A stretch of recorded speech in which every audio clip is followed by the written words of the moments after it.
Shalom Uvracha. Rabbi Chaim Moshe était un chassid qui travaillait dans une entreprise de maçonnerie.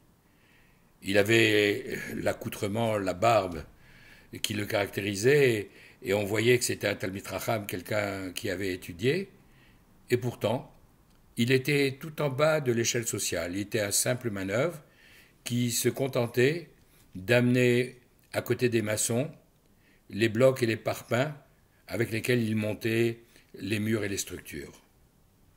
Tout le monde le respectait car il ne perdait pas une minute.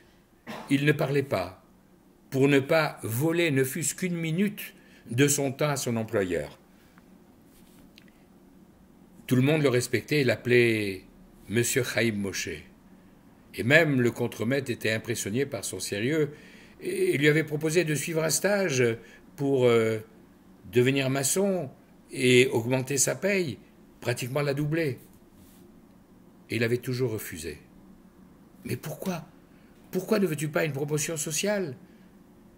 Et il avait répondu, tu sais, tant que j'occupe uniquement mes mains à transporter des blocs, des parpaings, ma tête reste libre.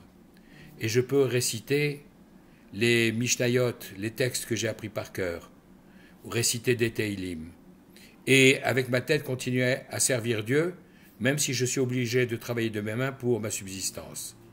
Tandis que si je deviens maçon, alors ma tête sera préoccupée à construire les murs bien droits, à faire attention que le fil à plomb soit bien positionné, et là je n'aurai plus du tout la même disponibilité d'esprit.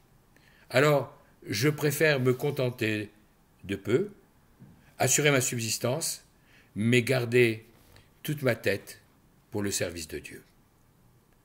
Cette illustration de la paracha que nous allons lire cette semaine, une double portion, Vayakel et Pécoudé, qui termine le livre de Shemot, avec le récit de la construction du tabernacle du Mishkan dans le désert. Et Vayakel Moshe, Moshe a rassemblé tout le peuple d'Israël pour donner les instructions, et par quoi commence-t-il? Sheshet Yamim Tease Melacha, qu'on a l'habitude de traduire pendant 6 jours, tu feras ton travail, comme c'est d'ailleurs inscrit sur les tables de la loi, dans les 10 paroles, les 10 commandements. Mais si on est attentif, on ne traduira pas comme je l'ai fait, Sheshet Yamim Tease, il y est écrit.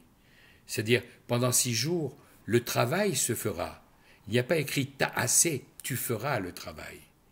Ce qui veut dire qu'en quelque sorte, le travail doit se faire de lui-même, automatiquement, mais sans mobiliser toute ta tête que tu dois conserver pour le service de Dieu.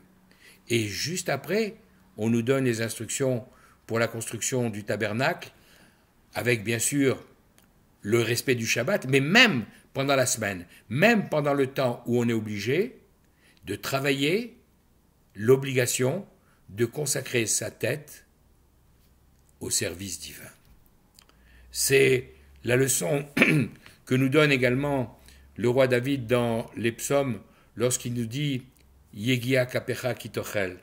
C'est avec l'ouvrage, la fatigue, le labeur de tes mains que tu mangeras. Le labeur de tes mains, pas le labeur de ta tête. Tes mains doivent être mobilisées pour ta subsistance. Mais ta dette, tu dois la garder libre pour étudier la Torah. Pour même quand tu travailles, penser à ton Créateur et savoir comment le servir. C'est ça la première leçon de la paracha de cette semaine, celle qui doit nous accompagner tout au long de l'année. Pour terminer, une deuxième petite anecdote. Un jour, un homme qui avait une usine de chaussures va voir le rabbi en lui disant « Écoutez, j'ai beaucoup d'employés, il y a beaucoup de travail, mais j'ai beaucoup de problèmes, et je voudrais votre conseil et votre bénédiction. » Avec un sourire, le rabbi lui dit « Je vois comme tu es accablé, comme tu es préoccupé. Mais tu sais, je savais qu'on mettait les pieds dans les chaussures, mais tu m'apprends également qu'il y a certaines personnes qui mettent leur tête dans leurs chaussures. Alors, garde ta liberté de penser, garde ta disponibilité d'esprit pour pouvoir servir ton Dieu par la prière, par l'étude, tout en consacrant tout le temps nécessaire à ton travail, mais en ne mélangeant pas le tout.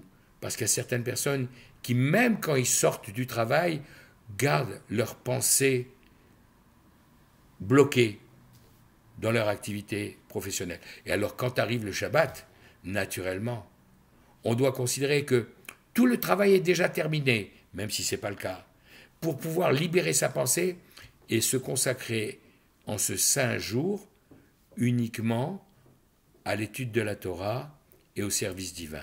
Même si on doit se reposer aussi un petit peu, mais consacrer tout le temps nécessaire à penser qu'il y a un créateur, En On Milvado, il n'y a personne d'autre que lui, et que grâce à lui, en quelque sorte, le travail peut se faire tout seul, peut-être avec l'aide de nos mains, mais que notre tête, elle, doit être entièrement libre pour son service. Shabbat Shalom, Bracha Ve'atzlacha Bechol Tov.